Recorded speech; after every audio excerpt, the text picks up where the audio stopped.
Well, thank you, Tim. I'm one of the associate chairs in the psych department at Michigan, and I just want to agree with Tim. We are also thrilled with this collaboration with the library. It gives us an opportunity to showcase some of our terrific faculty and give back to the community and share some of the really interesting work in psychology that's going on right next door.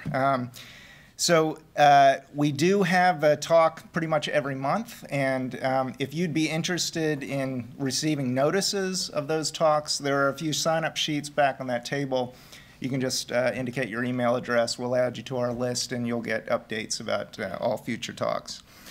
Well, it is a great pleasure for me to introduce our speaker tonight, Dr. Ashley Gearhardt.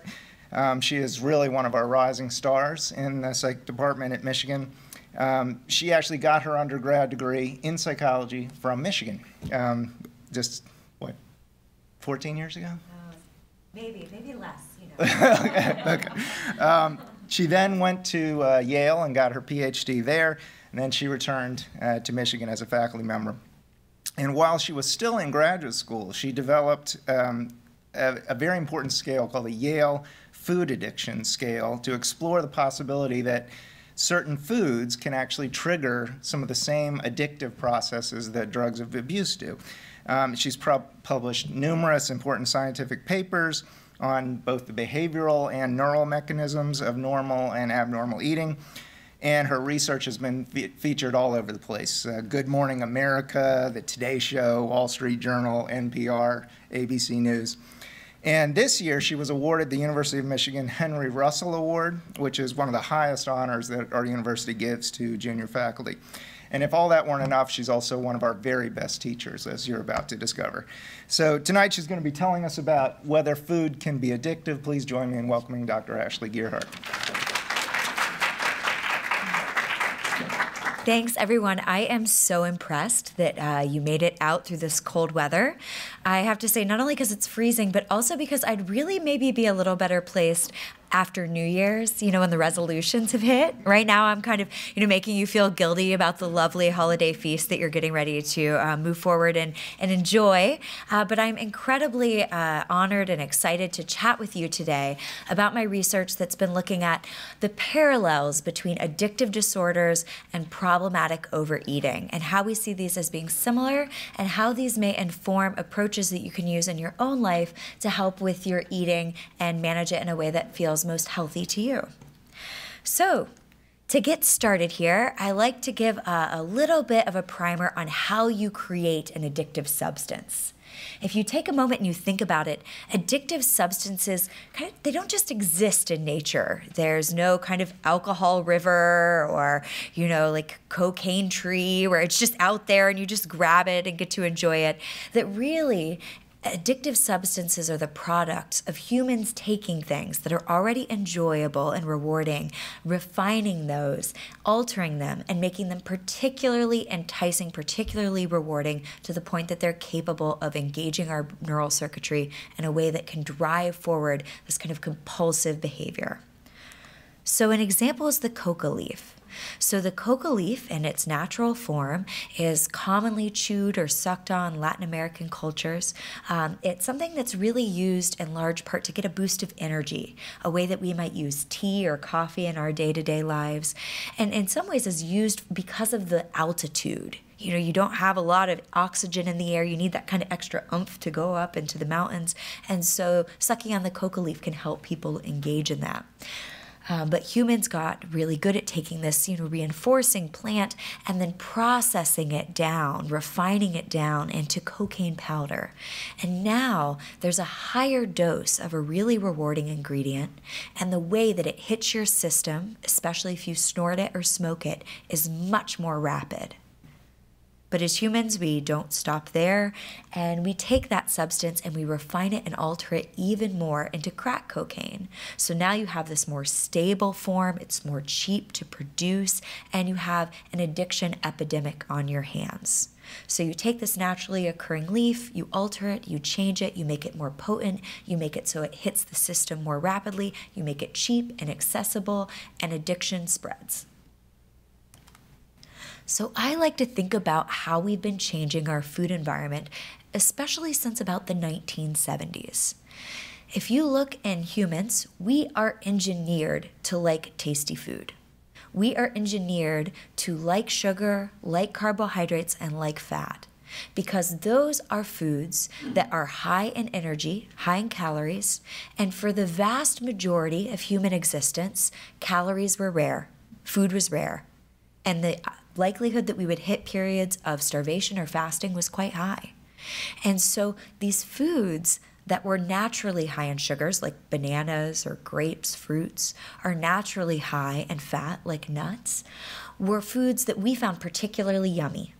And that was for good reason, because they gave us more calories and they engaged our reward systems more and encouraged us to go out and seek out these foods more.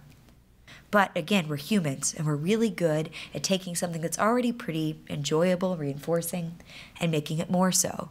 So through industrialization, we've gotten really good at stripping out the rewarding ingredients like sugar and like fat from these foods and getting them into their pure forms. Then we take those and we combine them into thousands and thousands of really delicious, enticing, and yummy foods that flood our current food environment.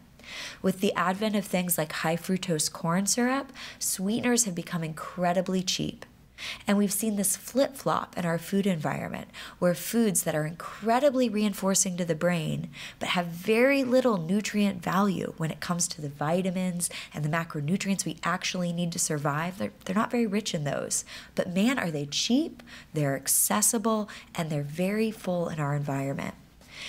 And just to give you a feel for how different our current food environment is, take a moment and see, can you think of a food that's naturally occurring in its natural form that's high in both sugar and fat?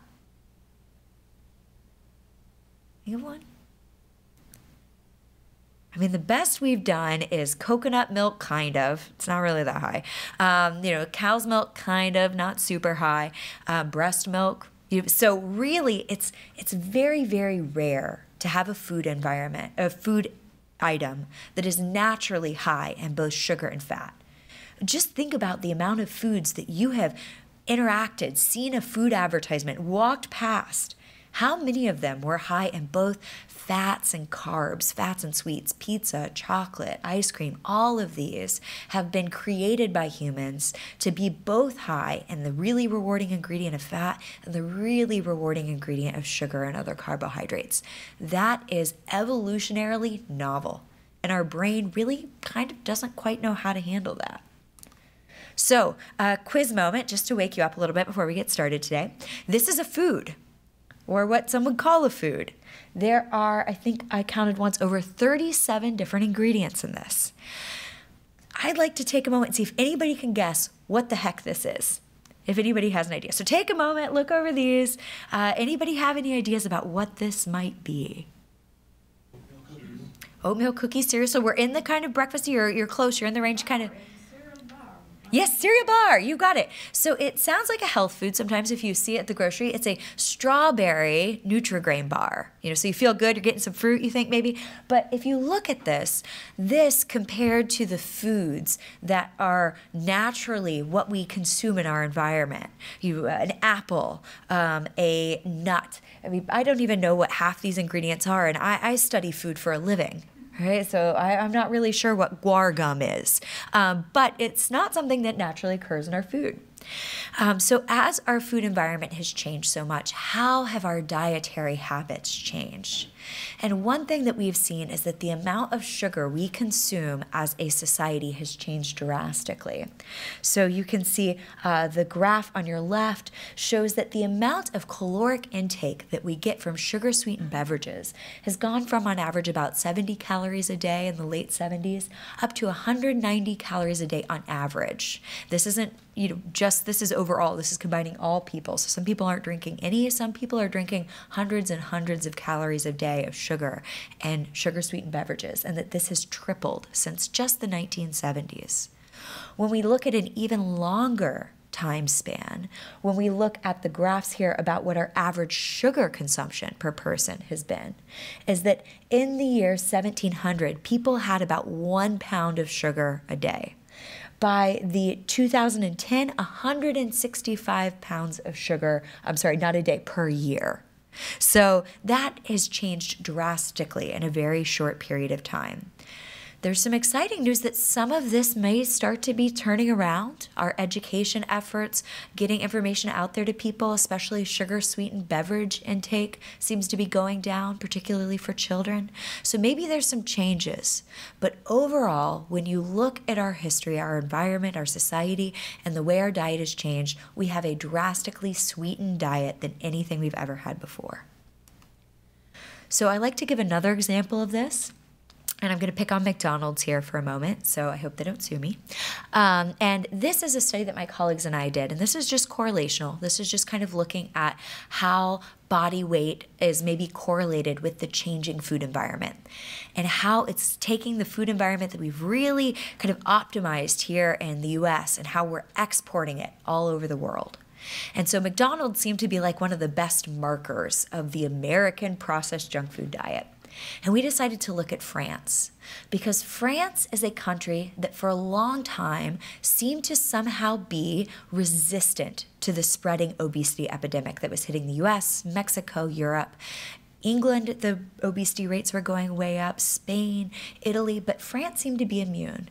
And in large part, this was thought to be because in France, they had really been kind of holding on to their traditional food culture.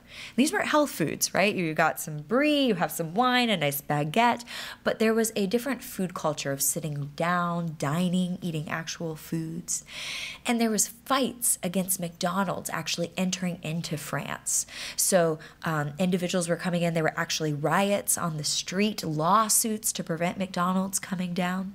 And for a long time, in the 80s, you can see here that the McDonald's that existed in France were pretty low. This is in the entire country. And the rates of obesity were pretty low, 7.5 compared to, the 33% we have here in the United States. But things changed here in the late 90s, and McDonald's started winning the lawsuits. And now France has more McDonald's per capita than any other country in Europe. And their obesity rates, as you see here, have caught up with the rest of Europe. In 2009, it was about 17.5%. Now, we can't say, of course, that McDonald's caused these rates, but we can say they do appear to be associated with one another. There is this relationship that as the amount of kind of westernized United States fast food environments started kind of really flooding France, the obesity rates were going up at about the same time. So what does this tell us about the brain? So our brain, and for many of its reasons, really has a reward system that has evolved to make sure that we seek out what we need to survive. Our reward system helps us remember when we found things that were rewarding or enjoyable. It helps us remember cues that signal when something's available. It helps us motivate to get up out of our seat and go seek something out. It helps us experience pleasure and joy, so something is reinforcing and we want to return to it. And we think about things that we need to survive, to pass on our genes, like sex, like food, like water, like social engagement. These activities, behaviors, items are rewarding and reinforcing. And so for good reason, food is very good at engaging these reward systems. Particularly one region that we look at a lot is the dopamine system. And the dopamine system is really something that's involved in kind of motivation, cues, remembering what's in our environment, and then going out and getting it. And so from an evolutionary perspective, when we eat something, our reward system's engaged. And when you think about much of human history, like I mentioned, food was scarce, particularly really yummy, calorie-dense, rewarding food. And so the dopamine system would engage when you ate these foods. The more rewarding the food was, the more the system was potentially engaged. So one of the things that has happened as our food environment has changed is that these neural systems in the brain that have evolved in a time of food scarcity, that said you need to pay attention when food is available. You need to remember those cues. You need to be motivated to get those foods when you see it, does not match up with our current food environment, where not only is food incredibly accessible and cheap, but the reward potency of those foods that are available is so much stronger than it ever was before. And one of the questions that's potentially out there is that have these foods become rewarding and reinforcing enough that they have become capable of imbalancing our reward system enough that it starts to mirror what we see with other addictive substances? Because what we see, what alcohol does, what cigarette does, what cocaine does, is that it is hedonically reinforcing potently enough that it is capable of kind of hijacking this reward and motivation system and taking it from the desire to get things you need to survive and instead shifting it towards the engagement and the finding of the drug of abuse in a way that can become rigid and compulsive. So have we seen similar mechanisms potentially being engaged in our current food environment? So I like to start with some of the animal models. I would say animal models are where the majority of the evidence is because it's really much easier to control and measure a rat's diet than it is a human. So what we see with rats that are they have their chow at home. They like their chow. It's kind of the human equivalent of, maybe some quinoa and a salad bar and a grilled chicken breast, their typical chow. That the rats will eat their chow. They like their chow. They find their chow reinforcing. They don't binge on it. They don't lose control of it. But when you start to introduce to these rats our version of the junk food diet, right? We give them some icing. We give them some bacon. We give them some cheesecake. M&Ms. Rats love M&Ms. High sugar, high fat pellets. We see really notable changes. We'll see that these rats will start to get so adapted to the reward they get when they're eating the M&Ms that even when they have their chow available to them in their home cage, like right next to them, they don't have to work for it, it's right there, they won't eat it. It's not doing it for them anymore. These rats will go out into mazes that are electrified and that will give them shocks to try and find the icing, the M&Ms, the good stuff. Right? And what we see is that these animals who are having these same behavioral changes that we really see in addiction is that we're also seeing changes in that dopamine and that reward and motivation system in the brain. There's this what we call dopaminergic downgrading. The dopamine receptors have gotten so flooded that they start to shut down. And the rat shows this hedonic adaptation. It used to find its chow rewarding and reinforcing, and it would activate its brain, but not after the M&M diet, not after the icing. The chow won't do it. What happens when we take the sugar away or the M&Ms away? There's evidence that these rats will actually go into a withdrawal syndrome. They still are eating their chow, it's still available, but they will actually shake. Their teeth will chatter. They will be more motivated in this period to seek out other drugs of abuse like alcohol and amphetamines. And so it's suggesting that being on this diet, at least for rats, is capable of altering not only neurobiological systems, but also these behavioral indicators of addiction in a way that drives them towards these junk foods, these really rewarding junk foods, and makes it hard to stop. Did I miss one? So I wanted to stop here and pause for a moment and talk to you about how do we know when someone is addicted to something who's a human? Right? We talked a little bit about rats, but I'm not going to check somebody who's coming into my office who's trying to quit alcohol and see if their teeth are chattering or whether their paws are going at something, right? We need to kind of think, how does this actually translate to humans? And so if you think about it, most people consume addictive substances regularly. Let's think about, alcohol. 90% of people drink alcohol. Only 5 to 10% of people actually develop an alcohol use disorder. The same thing, surprisingly, I feel a little guilty saying this. Did anybody here have DARE education, the drug? Yeah, so I had that too. I actually won the essay contest back in 6th grade. I got a duffel bag. I think I used it my freshman year of high school. I sometimes think of that. A little embarrassed. But DARE kind of didn't quite, give you the full picture. Even with things like heroin or cocaine, only about 10 to 15% of people who use regularly actually develop a use disorder.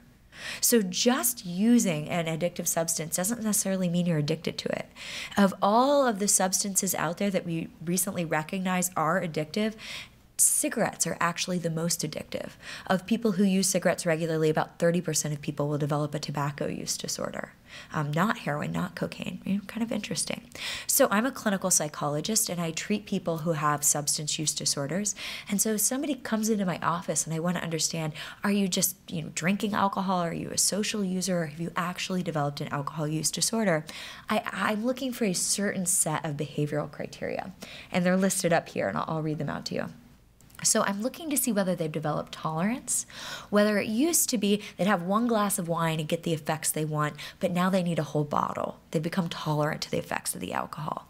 Whether they show withdrawal syndrome, so if they stop drinking or cut down, do they show physical symptoms like getting ill or having shaky hands?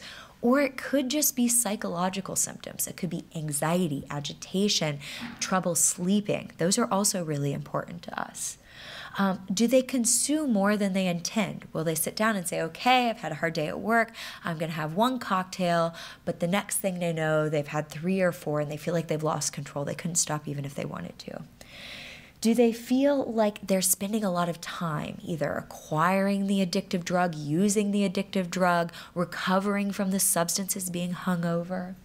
Are they experiencing intense cravings? This is one of the really key things that we think about when we think of addiction is craving, that intense motivation, that intense drive. You start to think about it and all of a sudden it feels like nothing else matters. You can't think of anything else other than that addictive substance.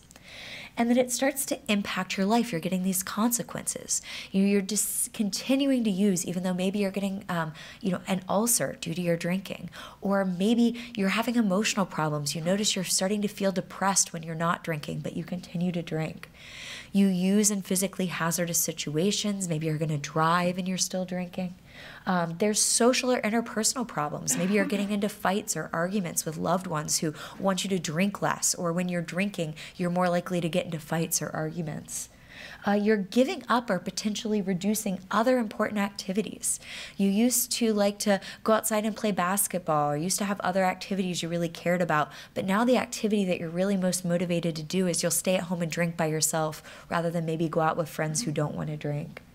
There is a failure to fulfill role obligations. So maybe you're not going into work. Maybe you're not parenting quite the way that you would optimally because of this substance use.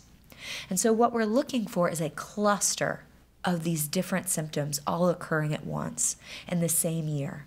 And it's causing this individual clinically significant, what we deem as a psychologist is clinically significant impairment or distress. It really is impacting their life. And in which case, we'll start to work with this person and try and engage them in treatment and care and try and help them get their lives back. So that's what we think. When I'm talking about addiction, I'm talking about kind of these clusters of symptoms. And so as Dr. Polk mentioned, when I was in grad school, all this work started coming out, finding that neurobiologically, there were so many parallels in what our brain looks like when we're consuming these junk foods, when we're seeing them, and drugs of abuse. And so I started to think about, in that same way, when someone comes into my office and I want to say, does this person actually have an alcohol use disorder? How do we identify whether someone is maybe experiencing this addictive-like response to these really highly palatable, highly processed junk foods? And so I developed the original version of the Yale Food Addiction Scale in 2009. And what it does is it takes that exact list of behaviors that I just read off to you, and it applies it to the consumption of really highly reinforcing, highly palatable foods. And we use the same sort of cutoffs that I would use to decide, do you meet the threshold for an alcohol use disorder? Are you showing multiple of those symptoms? And are you showing impairment or distress? And that's how we try and understand, is someone maybe starting to hit a threshold where maybe they are experiencing an addictive-like response to these junk foods? So this measure, we use it to try and assess, is this person experiencing addictive-like eating? And it's a tool that we've tried to look at in multiple different samples. We've looked at it in non-clinical samples, people who aren't coming into a clinic because they need treatment. We've looked at it in treatment clinics, individuals coming in for binge eating disorder treatment. We've looked at it in big epidemiological samples of hundreds of thousands of people. And one thing when you're creating a scale is you want to make sure it's valid. that it's measuring what you think it's measuring, that it's actually assessing things like overeating of food, this loss of control, that people who are scoring high on this are at greater risk for weight gain, and that it's also reliable, that it's not like one day you're a food addict and the next day you're not. And so that's what we wanted to look at with this scale, and that it held true and it was valid across and reliable across all these different samples. And so far we found that it has been. Actually, at this point, I think it's been translated into 8 different languages and has been found to be valid and reliable and like all across the world. As our food environment is spreading, the indicators of food addiction also seem to be spreading across the world. So I want to give you a flavor, pun intended, of the Yale Food Addiction Scale and some of the questions we ask. So we ask, I kept consuming the same types of food or the same amount of food, even though I was having emotional and or physical problems. Over time, I have found that I need to eat more and more to get the feeling I want, such as reduce negative emotions or increase pleasure.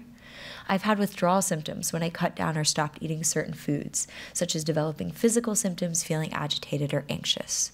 And so this is our first permutation. We actually have a new version, the YFAS 2.0, that's come out just this in the beginning of 2016. The diagnostic criteria changed a little bit for addiction, and we changed our scale to reflect it. And it asks kind of very similar questions. So what does it mean? You have a high score on the YFAS. This would suggest that we would say, well, maybe you have some more addictive like eating. And so what does that mean? Why do you care? So what have we found? So we've found that individuals who have higher YFAS scores are more likely to have more diet-related disease. So overall, they're at greater risk for hypercholesterolemia, greater risk for diabetes, greater risk for high blood pressure. We've also found that individuals who have high YFAS scores are at greater risk for obesity and extreme obesity. They're more prone to gain weight, more likely to drop out of weight loss treatments, less likely to lose weight in weight loss treatments, and are more prone to weight cycle, which means you lose weight, you go on the diet, you can do it, you really work hard, you lose the 20 and 30 pounds, but you relapse right back to your old weight over time. And then you lose weight and you gain it back, and that this weight cycling seems to be something that's really strongly associated with high YFAS scores. We've also found that those psychological mechanisms that are just key components to addiction, like craving, craving is incredibly highly associated with the YFAS. It's probably the most highly associated construct that we look at. Actually, Sarah Polk, who is one of my students who did an honors thesis with me, just published a study that was finding that craving is something that's particularly strongly associated with the YFAS.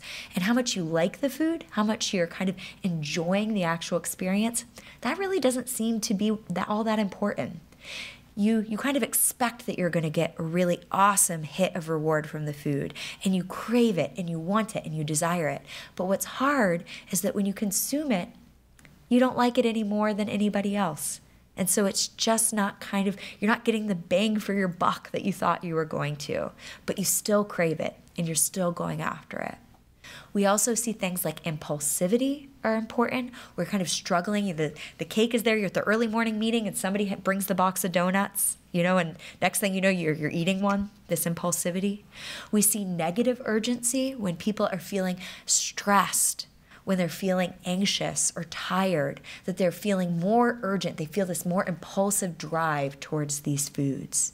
We see that emotion dysregulation, where you're having a hard time kind of soothing your own emotions, helping yourself regulate. If you are struggling with that, that's something that food addiction is associated with. You may be more prone to wanting to eat these foods to try and help yourself try and manage your emotions. We also see that biological mechanisms are at play. So it's not just the behaviors, it's not just the psychological mechanisms, but when we look at it, we see that dopaminergic reward-related dysfunction seems to be associated with high food addiction scores. We see that genetic combinations that are associated with dopamine dysfunction are associated with the Yale Food Addiction Scale. And we see that neural functioning also seems to be associated with the Yale Food Addiction Scale. And I'm going to talk through one of the studies that we've done on this. So we did this study with young women who ranged from normal weight to obese.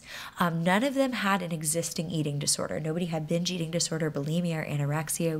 We screened out for that. And we wanted to look at different components of food reward. So we brought them into our MRI scanner and we did a functional MRI study with them. And what this is it allows us to kind of take pictures of the brain when it's in action. So when you're kind of in the same way that, like, if I was lifting weights up here and all of a sudden I would have like blood rush to my bicep, what happens is that blood has like a magnetic pull to it. And you can see it. You can actually image it in our MRI scanners and say, okay, if I was like lifting this, blood is rushing here because I'm using this muscle. And so in like a very general way, if I'm using different parts of the brain, blood's going to kind of flow to that different region of the brain that I'm using at that moment. And so I'm going to be able to say, okay, somebody is looking at this picture of a delicious chocolate milkshake or a picture of the water. And what part of the brain is kind of needing that blood, needing that oxygen in the same way my bicep would. And because of awesome scientific advances, I can kind of see what brain regions are more active relative to other ones. And so in this study, we brought people in and they repeatedly saw milkshake, yummy chocolate milkshake, and a glass of water. Then they actually got some fluids in the scanner. So they got a delicious chocolate Haagen-Dazs milkshake. It was absolutely delicious. I'm not gonna lie, it was really good. And they have this neutral solution. So we didn't use water because water actually has a kind of reward function. It activates the gustatory parts of the brain. So this exists. I don't know who created it. It is like a saliva solution. Because you don't really taste it. I know, it's not that bad, actually. I've tasted it too. It's neutral. You don't kind of notice it. So that's our control, is the saliva solution. So people are repeatedly getting milkshake or this neutral solution in the scanner. And this allows us to both look at how do people who show more symptoms of food addiction, how do they respond when they see a cue, when they're anticipating a rewarding thing, like a milkshake compared to a control of this water, and then how do they respond when they're actually consuming it, when they're actually taking it in. So what did we see? So the big thing we saw, where we saw the biggest changes, is that individuals who had the most addictive like eating, and we were controlling for BMI, so that we took out the aspect that was their body weight, individuals who had more addictive like eating were particularly responsive to the milkshake cue relative to that water cue, and regions of the brain that are associated with other substance use disorders. So I'm going to ramble off some brain regions, and you can ignore me for a second. Anterior cingulate cortex, the striatum, the amygdala, these different regions that are associated with motivation, the salience of cues, how likely cues are to capture your attention, craving. These regions were particularly reactive for those individuals who had more addictive like eating, and specifically to that chocolate milkshake. What happened when they were consuming the milkshake? Again, we didn't see that much difference. So even though they're craving this chocolate milkshake more, they want it really bad, there were no differences in the amount of reward-related activity we saw in those kind of classic reward regions in the brain when they were consuming it. Isn't that like that kind of stinks, right? If you're sitting here, you're craving it and you're wanting it, you're thinking it's gonna be so amazing, and then like you don't really get any more reward than the person next to you. So maybe you drink a little more to try and get that kind of high you were hoping for, that pleasure you were looking for. The thing we did see when individuals were consuming the milkshake is a region of the brain, the lateral orbital frontal cortex, that in some studies in substance use disorder patients has been associated with control, was working less in the individuals who had more addictive like eating.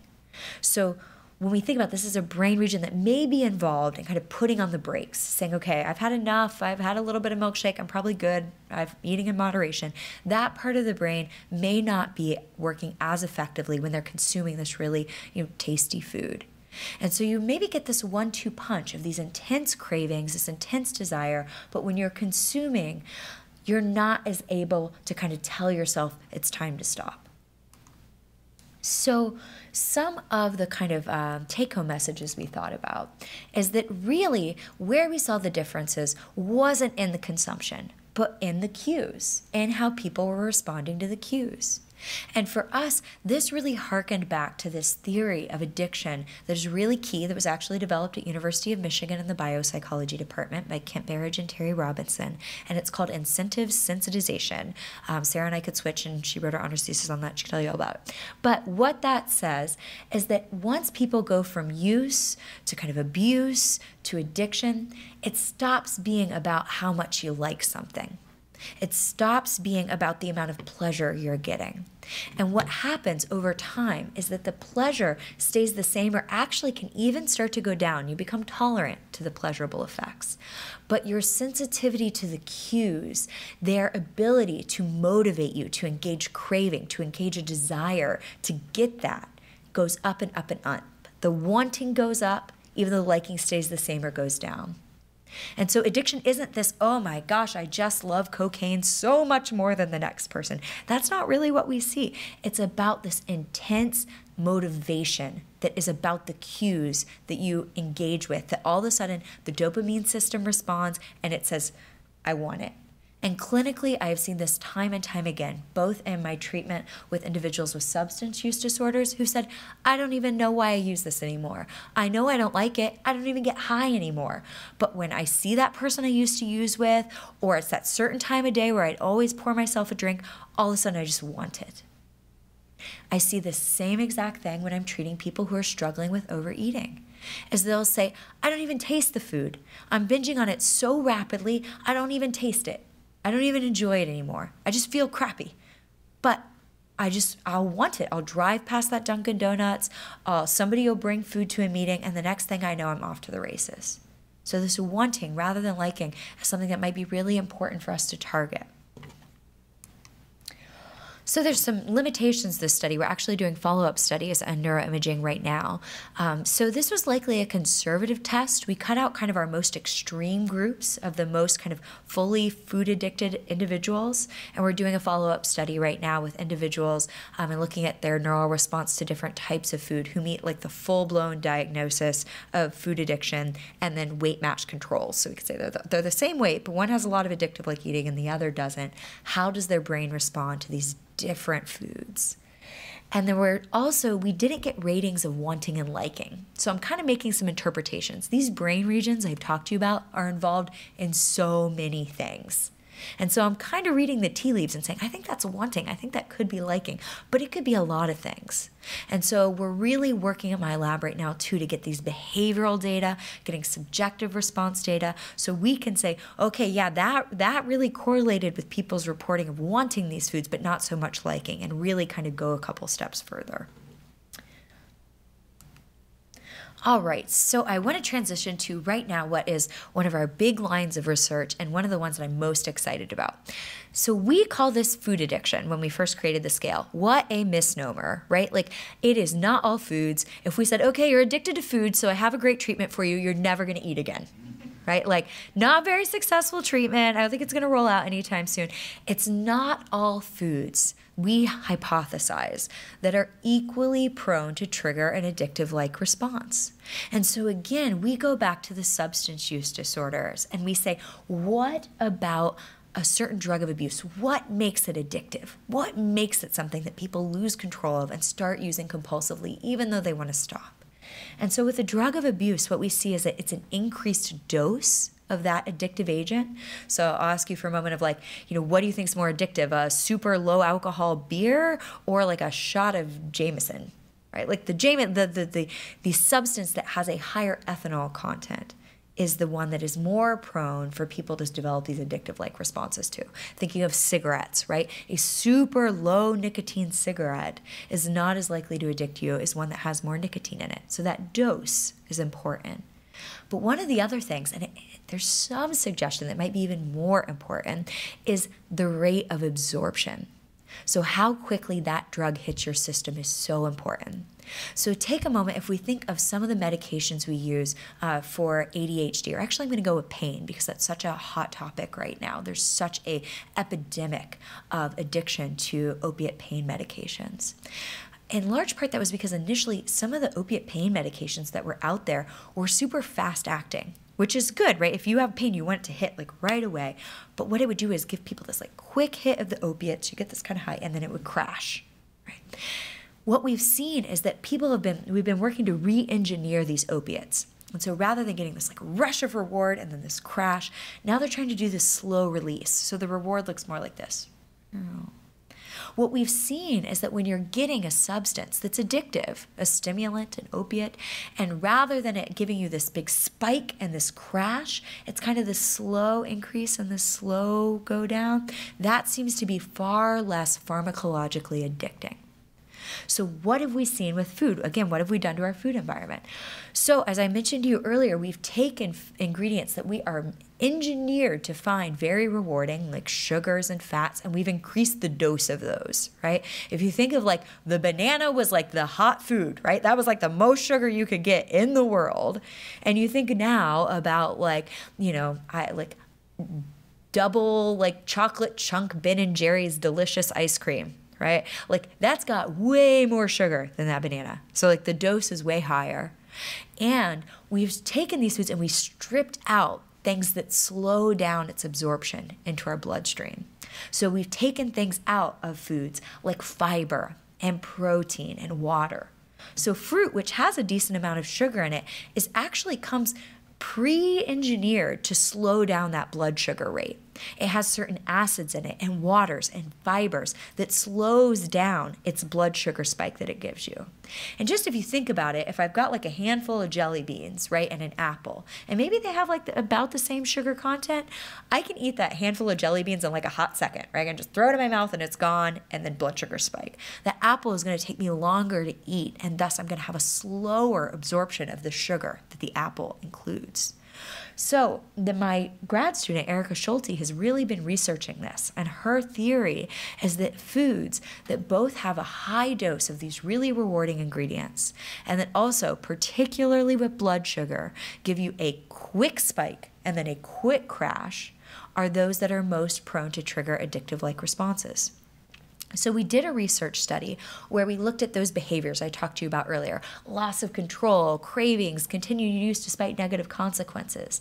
And we started to ask people, what foods are you struggling with? Because it's probably not all of them. Right? And so we were able to quantify what foods and what about those foods were most likely to be associated with greater likelihood of experiencing those addictive-like behaviors. So what are the biggest culprits that we found that are most associated with addictive-like eating? No surprises here. I don't think anyone here is going to be shocked. It's like chocolate, ice cream, French fries, pizza, cookies, chips, cake, all the yummy stuff, right? And you'll see here, these are foods that are artificially high in sugar and carbohydrates, and artificially high in fat, and also artificially high in salt and sodium, way more than anything that is naturally occurring.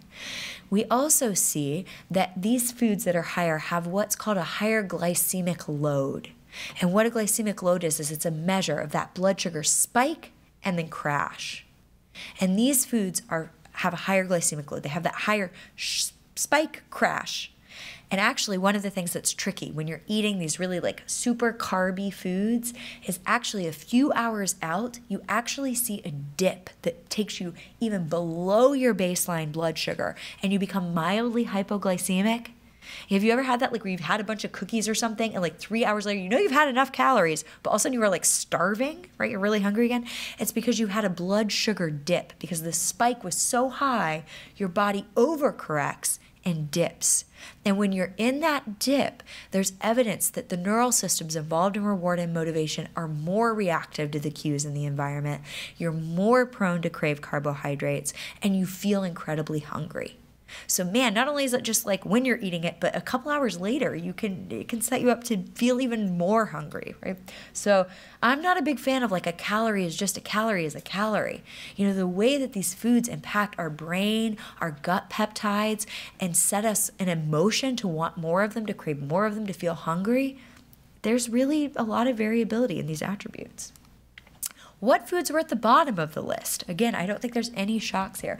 Things like apple, that banana, that super high, sugar food's low. I like that beans are at the very bottom of the list. My assumption is there's an aversive element to binging on beans potentially. So I think there's I was just looking at data we got from a study actually, and we were asking about aversiveness and what kind of foods do you experience aversion. Beans were the most food that people were kind of aversive in certain times. So beans, broccoli, these are not foods that people are reporting, oh yeah, nobody's losing control of the broccoli. Nobody is eating beans until they can't breathe. It's just, honestly, this just kind of feels a little bit like common sense, right?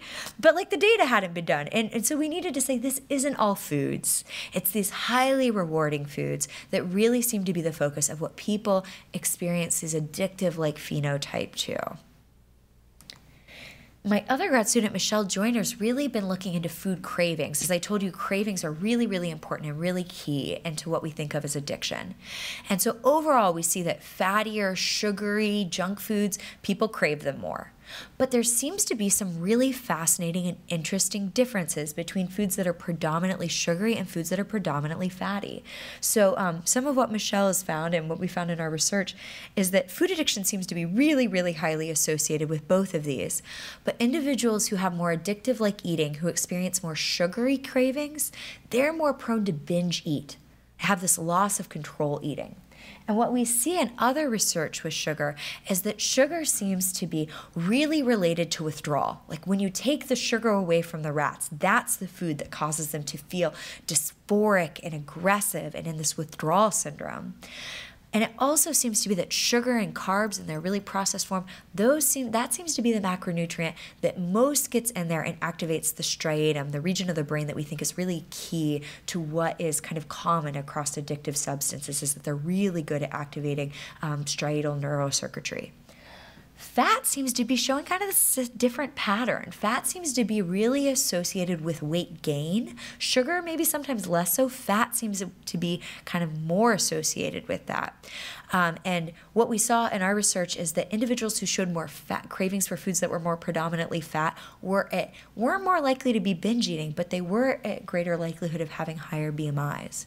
And this fits with some research out there that fat is really calorie dense, related to weight gain, but it doesn't seem to be as effective at activating those regions that are so implicated in addiction. It seems to be involved more in the gustatory, the somatosensory, the mouth feel. Right? This overall pleasure. But man, if you think most foods are a combination of these two, most foods we eat are carbs and fat. And really, it's very rare that people are eating fat just kind of on its own. Right? People aren't kind of just eating butter, right? You want it to go with your bread. You want it to go with your crackers. Right? So people are automatically kind of find enticing and naturally kind of combine their fat and their carbs together and kind of hit the whole spectrum here.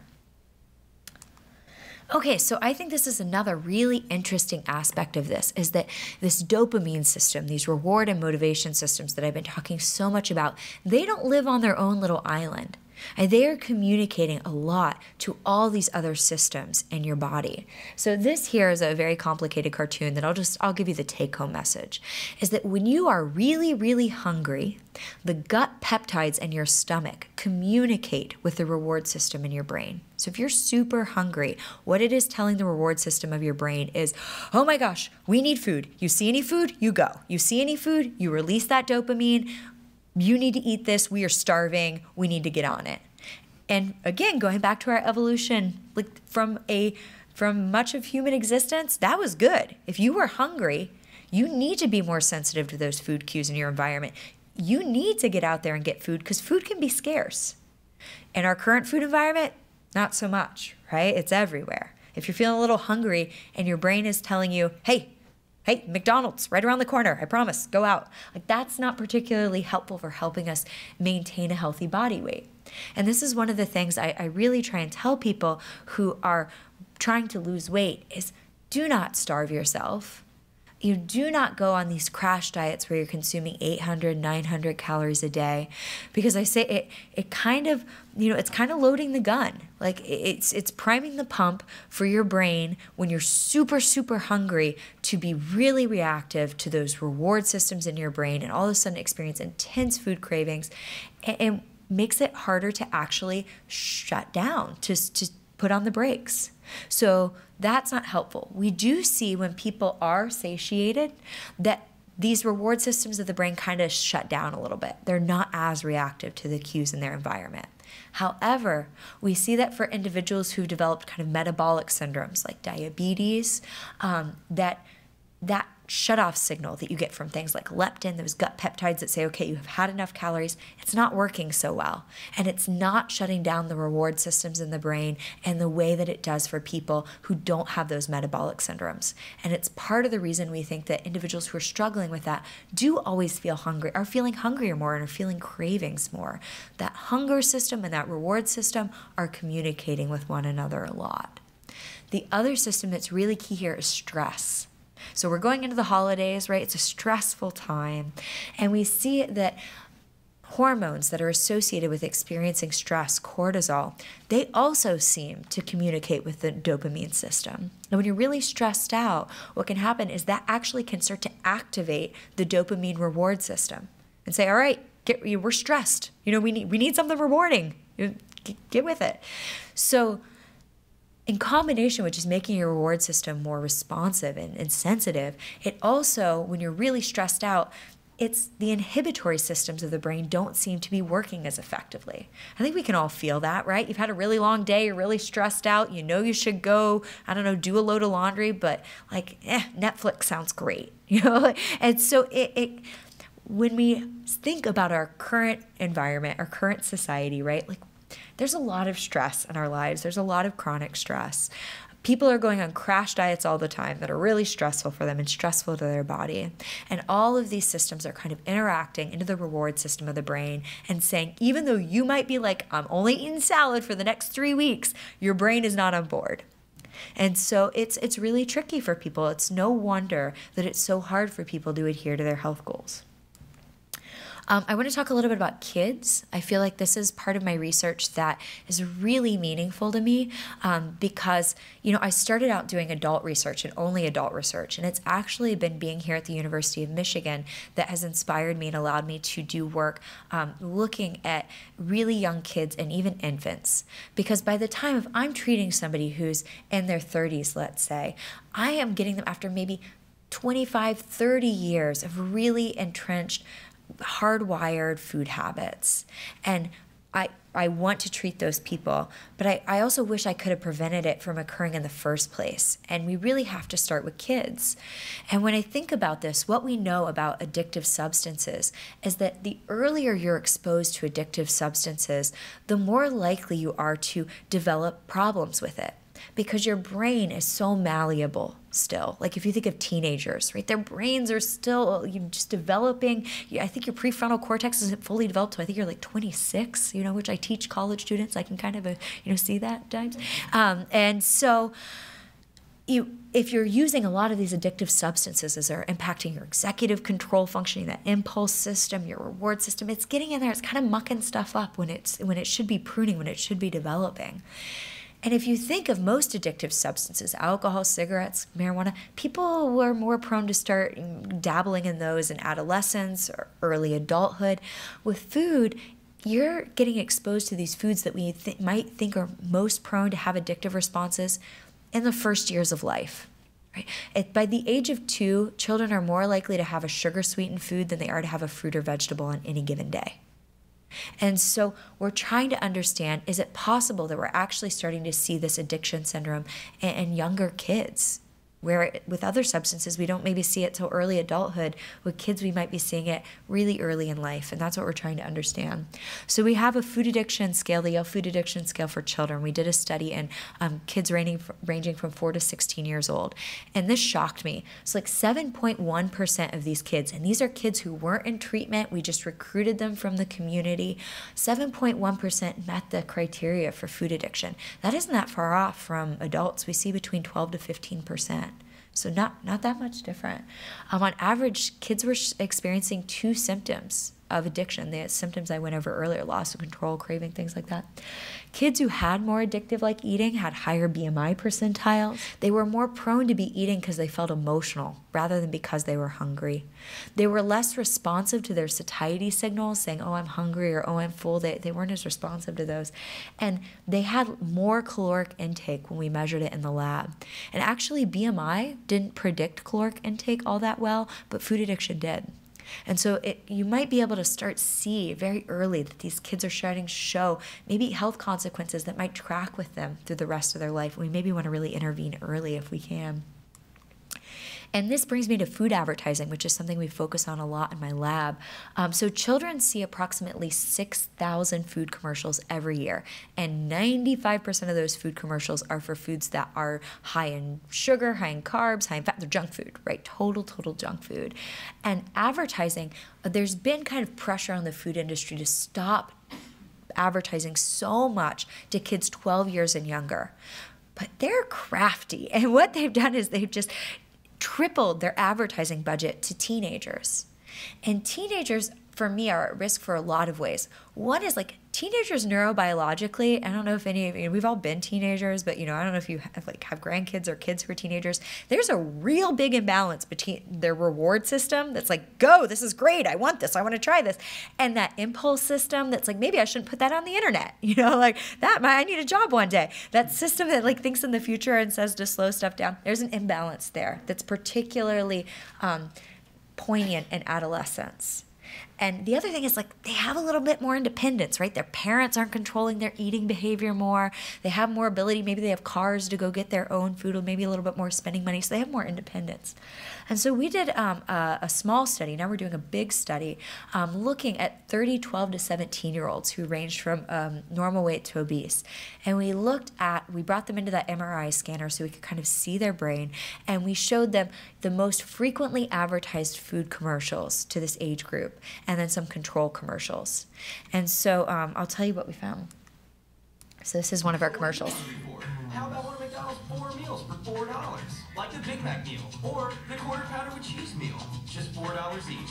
That includes fries and an icy cold Coke. McDonald's. I'm loving it.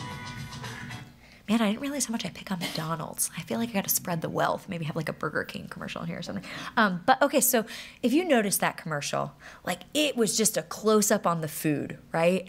It's just like the burger is like this close to the screen. And initially we were thinking about doing junk food and healthy food. Well, we could not find like nearly enough healthy food commercials. They're just not advertised. But when we did, they were content so different. It was like people frolicking through wheat fields and going surfing. They're like, I love kashi fiber stuff, right? But and that's because those foods are not as powerful, right? To get you to go out and buy it, you have to tell a story to people about like, you're an awesome hippie on like a surfboard. Like this, all they have to do is be like, do you want this? Look how good it is. It's a burger. You want it with a Coke. So what we found was that the teenagers who had the greatest activation in that striatal region again, that region that we really think of as implicated in addiction and other motivated behaviors, the teenagers that showed the greatest activation in that brain to the food commercials relative to other food commercials, they were most prone to gain weight over our follow-up period. And the thing about it that I think scared me the most was that when we asked them, do you think you're impacted by advertising? No. And nobody does. Like, I do this for a living, and I don't really think I'm impacted by advertising, even though I know I am.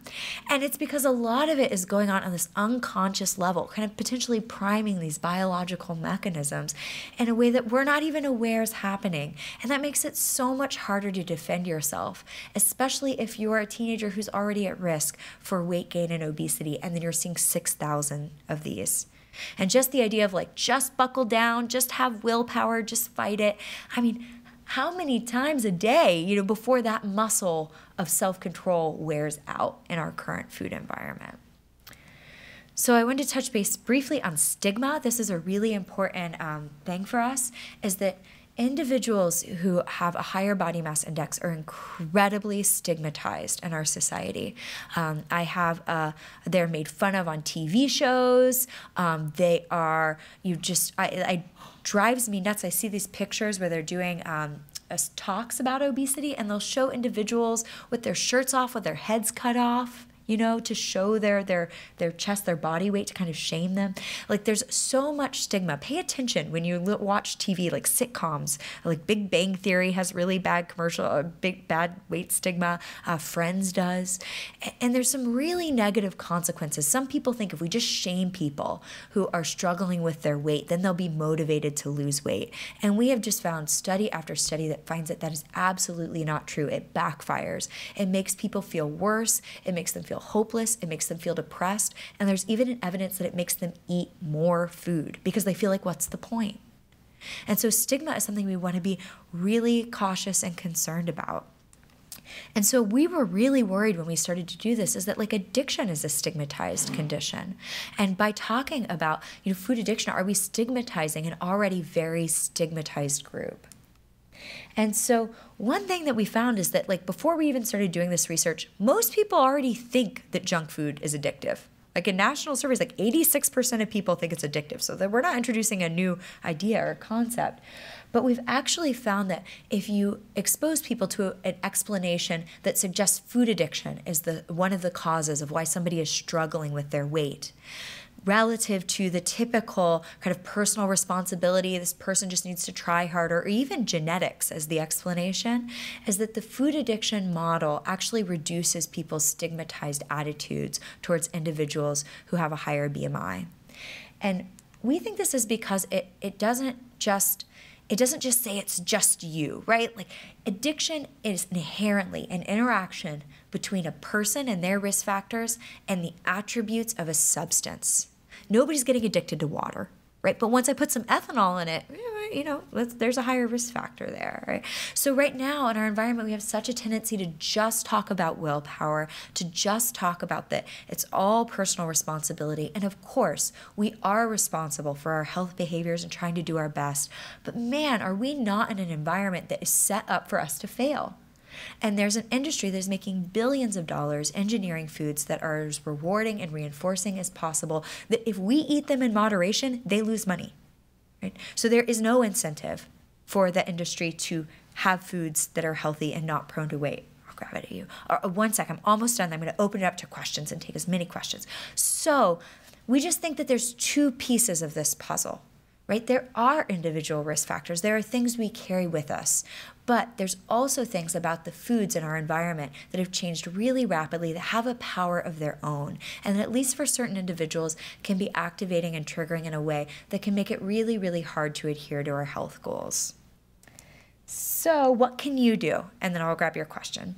So I wanted to leave you with some what can you do? I don't want to be all doom and gloom. You can do things when you leave here today that can help you. And I hope that you take from this message that all foods are not created equally. You should like to eat. We are not meant to eat gruel and I don't like broccoli and broccoli only, right? Some people like broccoli, I don't like broccoli. So one of the things that we work with in people is there does need to be a little bit more of a cautiousness, an understanding that certain foods can be powerful and triggering. And that what that might be for you might be very different than the person next to you. I could eat sweets for days, and my husband, no biggie, but Taco Bell, and he's all about it. So people have their differences, right? Understanding what are your foods that are particularly triggering for you, so you can be aware, so you are not kind of gobsmacked by them. But also, one of the things we're working with people is can you find foods that aren't triggering for you, that you don't have to have that angel devil battle on your shoulder, but that you like, that you enjoy?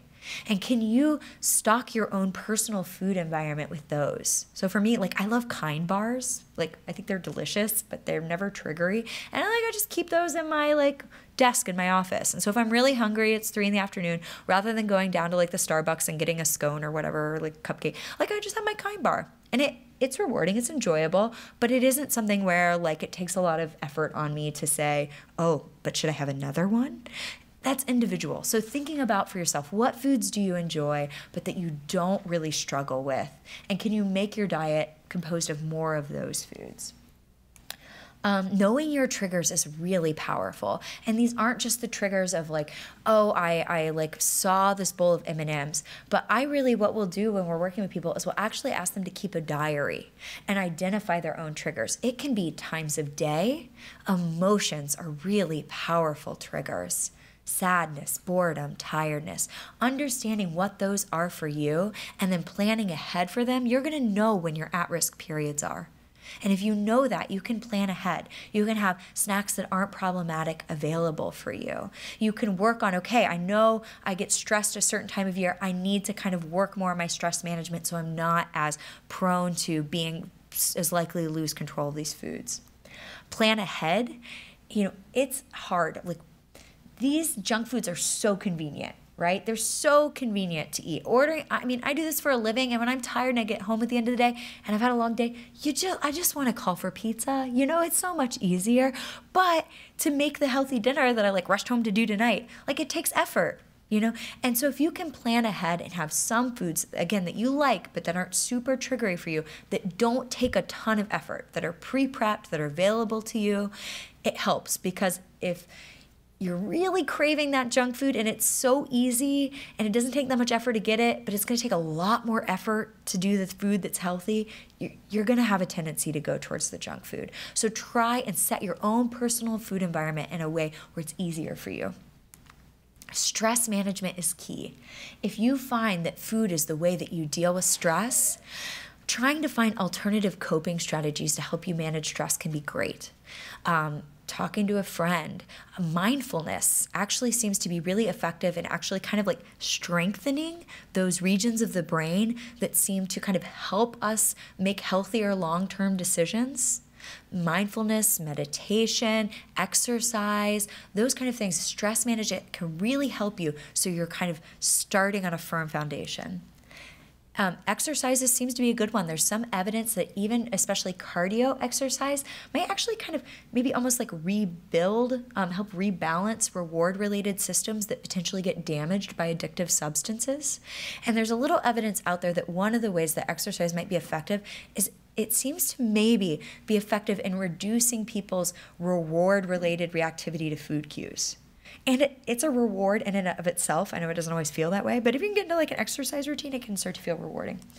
And so this is like my own kind of plug, is that our current food environment makes it incredibly challenging. I mean, it makes it challenging for all of us, but especially for impoverished neighborhoods, where there's food deserts with no healthy food available and like junk food on every single corner. I feel like in large part, one of the things we need to do is just advocate for like better, healthier food environment in whatever way is meaningful to you. That might mean trying to get junk food out of schools, or reducing food marketing to kids, or suggesting that food subsidies shift from things that make high fructose corn syrup cheaper to like fruits and vegetables cheaper. If this is important to you, it's something to think about, actually thinking about the big kind of macro system stuff that keeps our current obesity epidemic in check. Because it wasn't that suddenly around the 1970s, people stopped being they became wildly personally irresponsible. Our food environment changed drastically, starting at about the 1970s. And as long as our current food environment is so triggering, the likelihood that we're going to see massive shifts in our obesity rates is not super likely. So we need to kind of advocate to say we want a culture of health. We want an environment that encourages people to be healthy and live longer. Okay, so I have lots of thank yous real quick. My Food Addiction Science and Treatment Lab at U of M. I have awesome grad students and fabulous lab manager. The RUB Center for Food Policy and Obesity at UConn provided early funding for me. NIDDK funded my current grant on food marketing and teenagers. And the University of Michigan gave me an awesome fMRI pilot grant that's funding some of our current work into foods and what foods are maybe most addictive. And then Sarah, actually, again, is right here. This is my lab. This is my lab that we built to look like a faux fast food restaurant. And I got this idea from alcohol, which was my research area in grad school initially, is that, we built little bar labs. So we had like a bar in the basement of the Yale psychology department. And you just see so much more, right? You see the cravings, you see all the stuff. And with food, I was like, we don't have something similar. So because U of M psych department is so awesome, when I got my dream job, and they were like, what do you want your lab to look like? I was like, I want McDonald's, please. And they build it for me. And we make French fries and milkshakes and cheeseburgers. And they have to wear the little hat. Sarah can attest to that. And it's an awesome place to do research that's way more realistic about what our food environment's like and what triggers us. So thank you for your attention, and I am very happy to take any questions you guys might have, and thank you for your wonderful attention. And if anyone has a question, just raise your hand. Okay, right here. What role does antibiotics in causing obesity? That's a great question. So what role does antibiotics possibly have? So one of the big questions is actually the gut microbiome. So, we have this like whole other world in our gut that is like flora, like this is not my super big area of expertise, but like you have a lot of microbiome. You got a lot of micro stuff in there, right? And what you eat actually can change your microbiome, and it can impact kind of leptin, those gut peptides I was talking about that communicate with the reward system. When you take antibiotics, or maybe eat a lot of foods with antibiotics, it kills off those healthy gut microbiome. Your gut microbiome changes, and it kills off the healthy ones. And so there's some evidence that kids who are on a lot of antibiotics early in life are more prone to weight gain, and it may be potentially through your gut. And so one of the potential ways to counteract that is, if you are on antibiotics, is to take probiotics to improve the gut microbiome, or eat Greek yogurt or things like that. That's one of the potential ways. We're just at the tip of the iceberg in understanding that. But antibiotics might make those changes. Thank you. Someone else? There's questions. Okay, right here. Hang on. Can you hear me? Mm-hmm. What's a good way to stop or reduce drinking pop or soda and eating a lot of chocolate? Is it, better just cold turkey, or is it gradually, and like you said in your last slide, find substitutes, or what? That's a great question, and a controversial question. So one of the ideas out there, and I think it's different for different people, so I think experiment with it is the way to go. I would say the traditional way of doing it is to try and cut down gradually and see if you can maintain that moderation, right? And only have, you have your certain amount of chocolate, you have it at a certain time of day, it's in a lockbox that you have to break through to get to the chocolate, something like that. But substitutes can be really potentially helpful. There's some evidence out there, really interesting recent evidence, that says trying to find something really close to it actually makes you feel deprived. So if you want the Snickers bar, and you're like trying to have, I don't even know what something comparable is, like the little tiny square of dark chocolate, you're just gonna be like, ugh, that was not the Snicker bar. So like actually going to like another category that you find enjoyable is potentially a good way to go. For soda, one of the things that people have found is helpful is like those seltzer waters that have like fruit flavoring, or kind of water that has like a lot of fruit, like natural fruit juice, lemon or raspberry, that has some flavor, can help people kind of shift.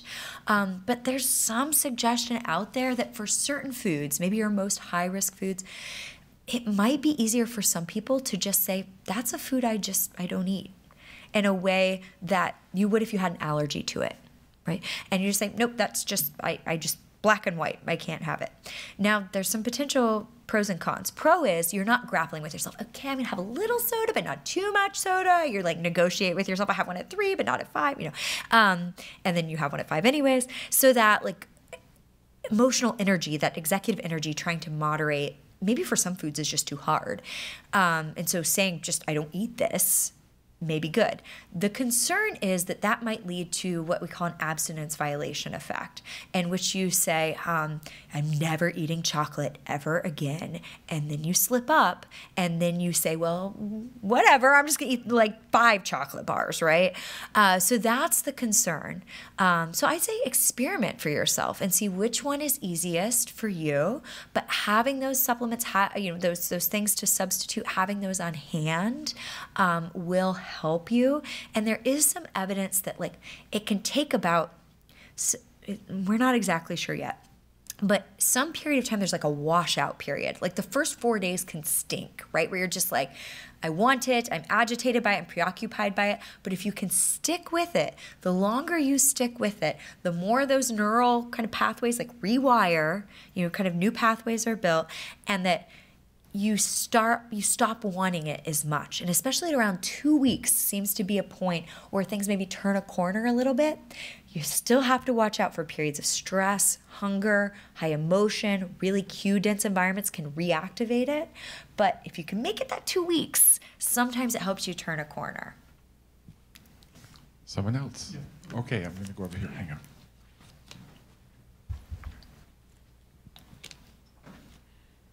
How about legislation? I know we've had some legislation that people have protested because I want to have my own freedom to do what I want to do. But then that's an adult speaking. How about, say, 10 and 12-year-old kids that are, like I said, being bombarded with commercials and Great question. the gauntlet of fast food restaurants and It's stuff like so true. I'm happy. I love policy. I love policy stuff. So I'm happy to chat about that. So legislation. So the thing that's gotten the most traction, and I can talk a little bit about why and the pros and cons, is soda taxes. I'm gonna put some money out there that says that I think soda taxes are actually going to be kind of maybe federally done I would say within 10 to 15 years. And there's a couple reasons for this. Politicians like money. And so it's the short term, like, hey guys, you get some money. And they're like, awesome, we're in for soda taxes. Other things we want them to do take effort or a restriction, and they don't get money out of it, right? They don't love that. I do have to say that soda taxes empirically, at least based on our modeling and some of what's going on in Mexico, do seem to work. They do seem to shift behavior away from soda to things like water and milk. And maybe even more so for kids than for adults. We saw the same thing with tobacco. There is that concern of like, hey, it's my personal responsibility and my choice. And one of the things I think about is like, man, but we're already influencing your choices by making soda artificially cheap by subsidizing the heck out of high fructose corn syrup. And so the penny per an ounce that you're having is kind of, just maybe rebalancing. You're our food environment, you're already being kind of impacted by those choices. This one's maybe pulling things back into balance a little bit. So I think that's going to spread, honestly. The other ones, food marketing, the First Amendment right to freedom to speech is that the marketing has been protected by that. And that's why we're not able to make a lot of headway on it. And why a lot of it has been the food industry making they're signing on to pledges, but then they're really not adhering to them, to be honest. And so unless I feel like one of the things that's happened is when we get big public uproar about things, when the public really does feel like this is not okay anymore, we see changes. I would say with the food marketing, the most likely option is going to be that we subsidize this junk food advertising. So Rosa DeLauro from Connecticut put in a bill to say, are you kidding me? I forget how much money we had given the food industry to advertise junk food. I can't even remember what the rationale was because I think I was just horrified. So we are funding these commercials to be made more cheaply. We can do things like repeal those subsidies associated with marketing. So that's a possibility. Unfortunately, I think on what we're going to see, what we've seen be most effective is actually things happening on local and state levels. And then they happen so much that there's this kind of quilt of things, and then finally it just hits a tipping point, and then federal policy is passed. The food industry is wildly, wildly successful at lobbying. They lobby incredibly, billions of dollars. It's just nuts. And so I think Hardee's and Carl's Jr. CEO is now on the cabinet. He's the Department of Labor appointment. So it's really powerful. But honestly, when the public gets really up in an uproar, it does make a difference. It does make change. At least the food industry has pressure to try and make some changes. So I'd say soda taxes is our biggest bet. We can change some stuff around food marketing. Subsidies probably aren't changing anytime soon. School food policy has changed a lot for the better, but it still has a way to go. Great questions. Someone else? Okay, back over here.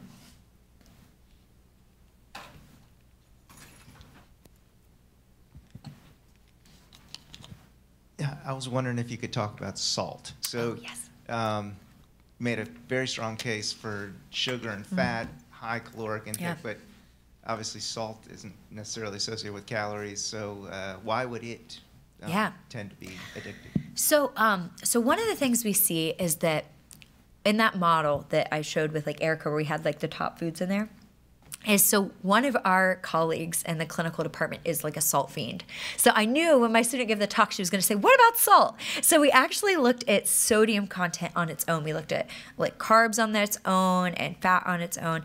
What we found, and this was surprising to me, and I realized it was so obvious after we looked at it, is that in these processed foods, sodium in our naturally occurring foods, there's a little bit, and that's good. We need a certain amount of sodium intake to survive. So again, there's an evolutionary reason why we would find kind of sodium reinforcing. But man, the level that's in, like chicken breast has a little bit of sodium in it. Like there's naturally, it's tiny, it's minuscule, right? Processed foods have astronomical levels of sodium in it. But what we found is that, man, sodium and fat, that goes hand in hand. You don't often see like sugar and salt on its own without fat. So potato chips, right? Tons of fat, tons of salt. Bacon, fat and salt. What are some cheese, fat and salt. And so when we looked in our models, fat had much more predictive power than sodium. But how I think about sodium is almost like how you think about like cigarettes. So how I think about cigarettes is like nicotine is the addictive ingredient, right? But there's like hundreds and hundreds of ingredients in cigarettes to further enhance the addictive nature of the nicotine. For example, there's fiberglass that's put into some cigarettes, so it rips up your lungs so the nicotine gets in there more rapidly, right? So like just tons of stuff. So with salt, I kind of put it in my own mind as in a additive category. We are evolutionary, again, designed to find it reinforcing. And so in its high levels, it's probably doing that same thing that these other things are doing, which is like, wow, that is hyper awesome. Need to remember that that exists. But I don't see salt on its own especially unless it's coupled with fat, really kind of having that addictive pull. And so I think of it as something that enhances the addictive nature of other ingredients in there. Okay, and I actually think that's it's getting to be about 8:30, but we want to thank you for... My pleasure. Thanks so much. And thank you for braving the cold to come hear me speak. I appreciate it.